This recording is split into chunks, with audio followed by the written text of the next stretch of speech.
खरा शिष्य कोण? नमस्कार मंडळी. एकदा श्री समर्थ रामदास स्वामी यांनी आपल्या शिष्यांची परीक्षा घ्यायचे ठरवले.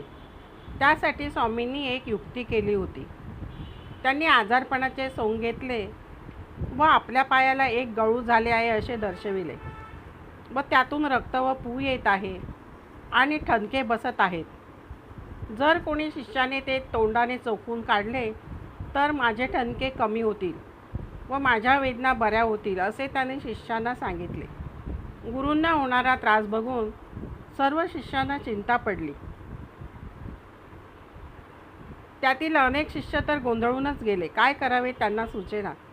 पण त्यांच्यातील एक खरा शिष्य जो गुरूंवर प्रेम करीत होता, गुरुप्रती त्याने समर्पण केले होते, तो शिष्य निष्ठावान होता. त्याने क्षणाचाही विचार न करता गुरूंची आज्ञा शिरसावंद्य मानून स्वामींच्या पायाजवळ बसून त्याने ती गळूची पट्टी सोडून तो गळू चोखला. शिष्याची गुरुभक्ती व आज्ञाधारकता पाहून समर्थ रामदास अत्यंत प्रसन्न झाले. त्यांनी शिष्याला थांबवले आणि सांगितले, वत्सा, ही तुझी मी परीक्षा घेतली. माझ्या पायाला कोणतेही गळू झाले नाही. हे ऐकून सर्व शिष्यांना आश्चर्य वाटले. स्वामींनी जवळ घेऊन त्याला आशीर्वाद दिला.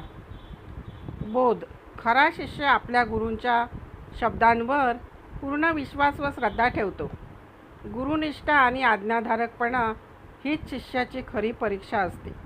गुरुभक्ती व निष्ठा यांचा सुंदर संदेश देणारी ही कथा आहे. या कथेत रामदासांनी खरे तर एक आंबा पायावर ठेवून त्यावर पट्टी गुंडाळली होती. त्यांना खरा शिष्य कोण ते पाहायचे होते. गुरुपौर्णिमा म्हणजेच व्यासपौर्णिमा होय. याच दिवशी वेदव्यासांची जयंती साजरी केली जाते, म्हणून तिला व्यासपौर्णिमा असेही म्हणतात.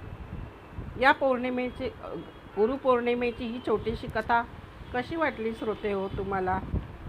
धन्यवाद.